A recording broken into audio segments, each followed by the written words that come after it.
गंजाम जिला पात्रपुर ब्लॉक रे शनिवार दिन दुईटी प्रकल्पर शुभ उद्घाटन कले ब्रह्मपुर सांसद प्रदीप कुमार पाणिग्राही और चिकिटी विधायक मनोरंजन दयान सामंतरा।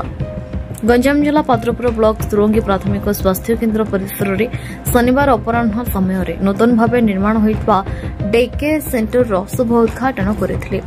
सेहीपरि बादपुर पंचायत अंतर्गत भैरवी चांचोड़ा ठारे पूर्त विभाग तरफ प्राय 2 कोटी टंकार नूतन भाव निर्माण होता कोठा और रोषेई गृहर शुभ उद्घाटन करथिले।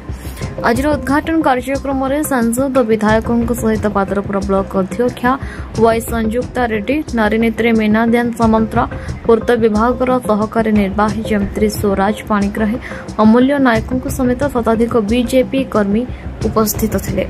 निर्वाचन मंडल में चिकिटी ब्लॉक रे 4टी जगह और पात्रपुर ब्लॉक रे 2टी जगह शुभ उद्घाटन होती।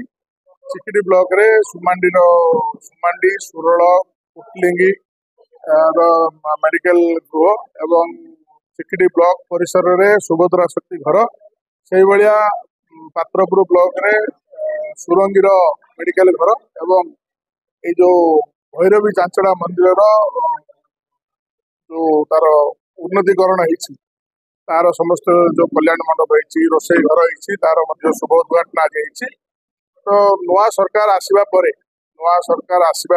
डबल इंजिन सरकार तार विकास आग को लेकिन जाऊँगी। चिकिटी निर्वाचन मंडल विकास द्रुत गति आग को चलती। तो आम बर्तमान बहुत कथा आहरी कर आपंकर चाषी मान क्षेत्र में स्वास्थ्य क्षेत्र में पीवा पानी क्षेत्र में आहरी बहुत कम होती। तो माने करने को अच्छी आम विगत सरकार रे बहु वर्ष है जो स्वास्थ्य व्यवस्था जो विपर्यस्त पड़ा सुधारिया जाए सरकार स्वास्थ्य क्षेत्र में पदक्षेप नौ कि स्वास्थ्य क्षेत्र में वर्तमान सुधा ठीक व्यवस्था आहरी है ना। तो ये क्षेत्र में आम सरकार गुरुत्वर सहित आपको नहीं जो तृणमूल स्तर में किपरि ग्रामांचल में स्वास्थ्य व्यवस्था लोकों निकट में पहुँचो। जो सब सेंटर गुड़ाक अच्छी से सब सेंटर गुड़ाक किपरि ठीक भाव में चलो, जो आरोग्य मंदिर अच्छी ठीक भाव में चलो, पीवा पानी व्यवस्था समुद्र कूल जो लुणी पानी व्यवस्था है मीठा पानी देवार व्यवस्था बहुत कार्य आहरी कर अच्छी।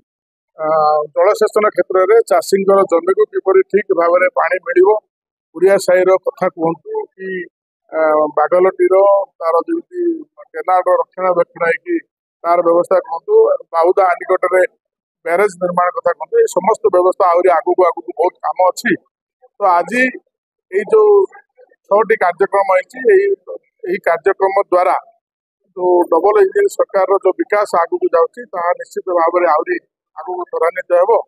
आज आम सहित माननीय सांसद ब्रह्मपुर डॉक्टर प्रदीप कुमार पाणिग्राही जोग देते। तो समस्त आमर